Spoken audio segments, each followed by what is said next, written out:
Hey everybody, this is Jim at FreeChartVideos.com, where I use time-honored techniques to understand modern markets. What does that mean? Well, it means I do not use MACD, I do not use stochastics, I rarely use moving averages, I do not use Ishimoku Ramadama clouds, I do not use all of these computer-generated things that frankly, if you've been following other analysts who do rely upon these things, you've probably been getting killed, because there have been one, quote, bearish divergence after another, all the way from 800 in the S&P to over 1,300. And folks, I just really don't think you can trust that stuff. But you can trust lines, because lines do not lie. The line is just so simple. If it's going up, the line goes up. If it's going down, the line goes down. If it's going sideways, the line goes sideways. Now, it's not just that simple, but that's really the gist of it.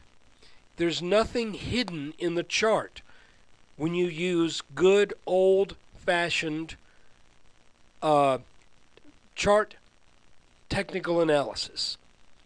You're uncovering the trends, and you're finding the consolidations. You're discovering the reversal patterns, and then you trade on them until they don't work. So anyway, I want to remind you that this video is for educational purposes only, and it is not intended to be used as any form of investment advice.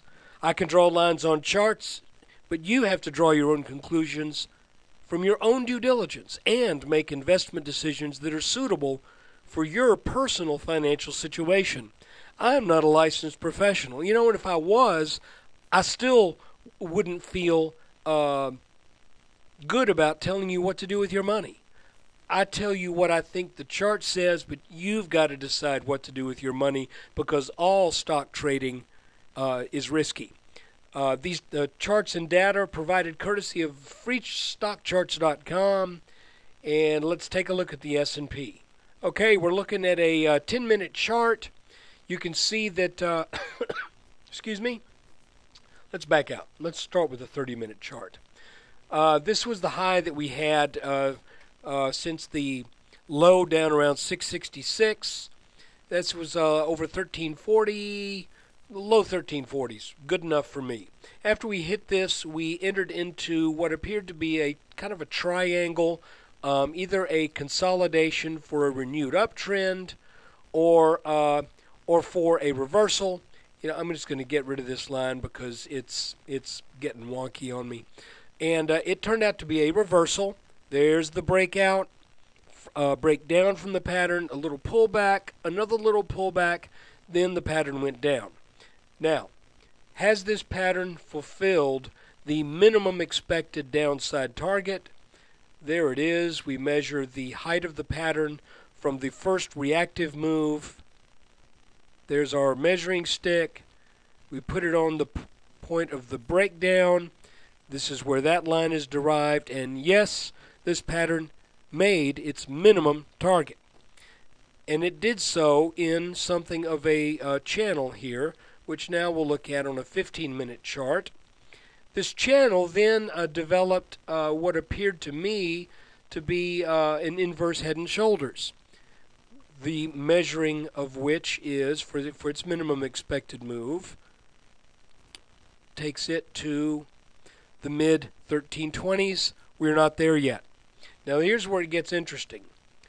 Going back to the 30-minute chart, we've got this descending trend line that has been strong resistance on two occasions. That line, in order for this little pattern to make its target, this line has to be taken out. And as a matter of fact, it probably, it has to be taken out probably within the next few sessions. This rising line right here rises, so I'm not as concerned about it. It's got headroom underneath it, though I doubt this move is going to take as long as it would take for for that to happen underneath that line. That would be 2 weeks from now. I don't see that. I guess it's possible, but I'm just not thinking after this pattern did its thing.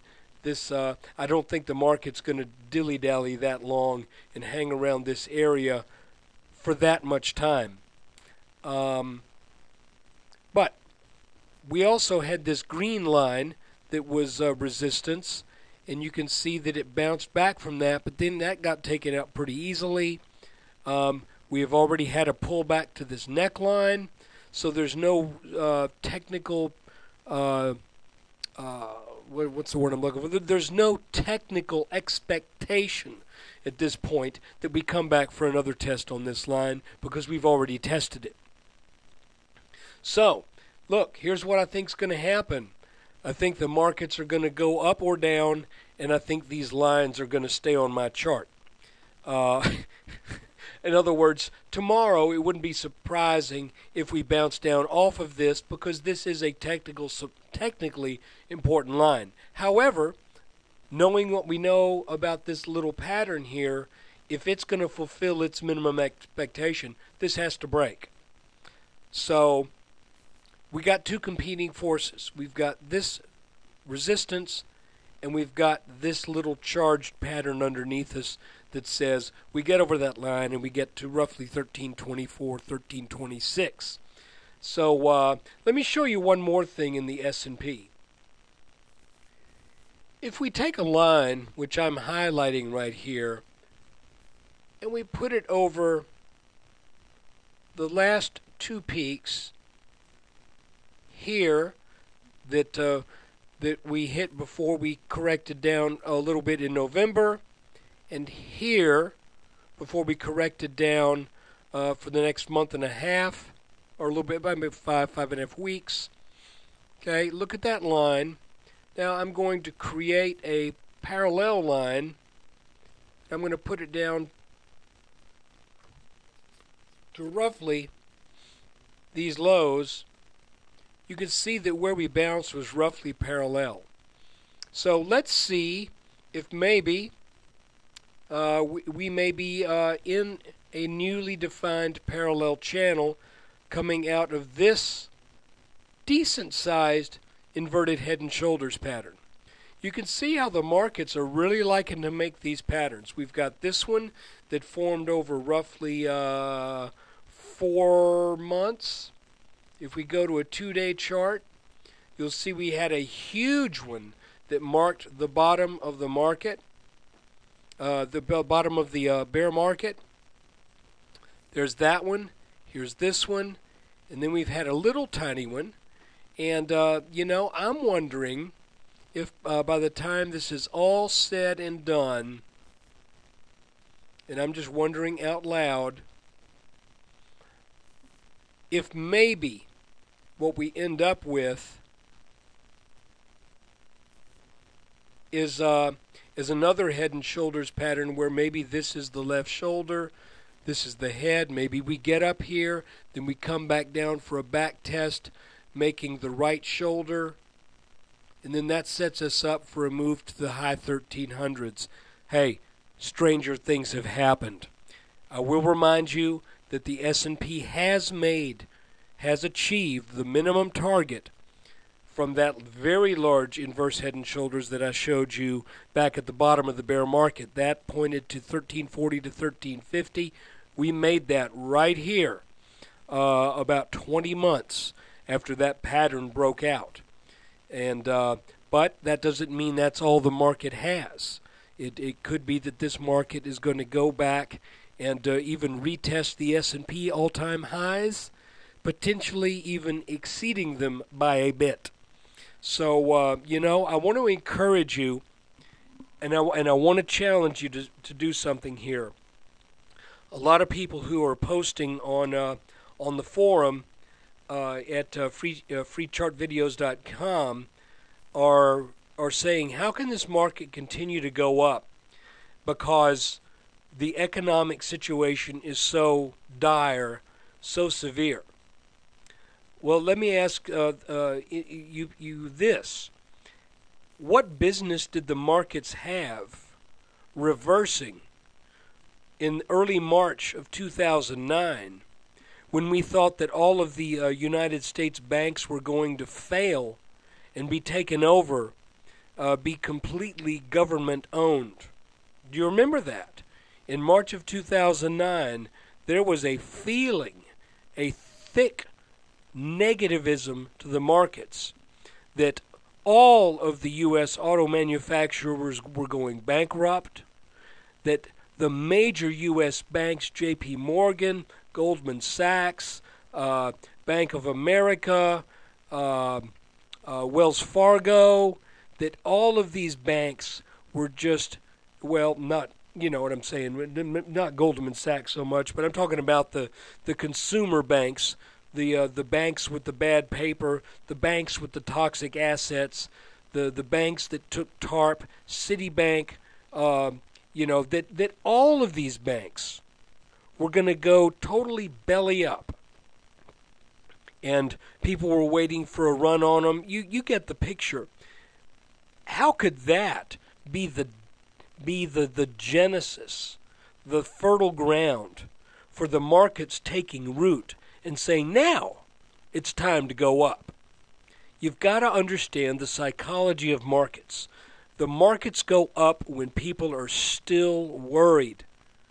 That is the only time the markets will go up, because when people have satisfied their worries, when people are totally happy with the economy, their money is already in the markets, and that's the point at which the markets have no chance to go any higher, because there's no more money to go in.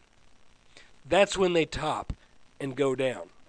So, as long as there's worry, as long as there's people thinking this is a bogus market, as long as there's people thinking that this market cannot possibly go up any higher, yet the technical indications show it will, then, or that at least that there is a high probability that it will, then I'm staying in.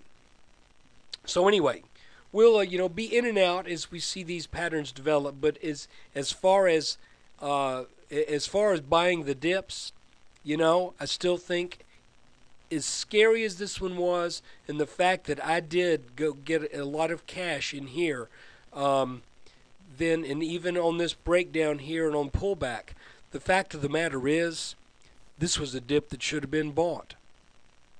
And it didn't feel like it, but this was a dip that should have been bought. So anyway, look, I hope this helps you out. When you get a chance, please come support my work. If these charts are of any value to you and they help you in your trading, come by and support the site with your web traffic. And if you've really made some substantial gains from it, even consider doing our little donation thing, where I have 5 or 6 stocks in a current video. These things are still alive because they were not charts that would call for immediate action. They were charts that were primed. What's a good way to put this? These were charts to put on a watch list so that when conditions were right, I think there's some good things ahead for these stocks. So anyway, take care. Come visit me at freechartvideos.com. And let's see what the markets do tomorrow.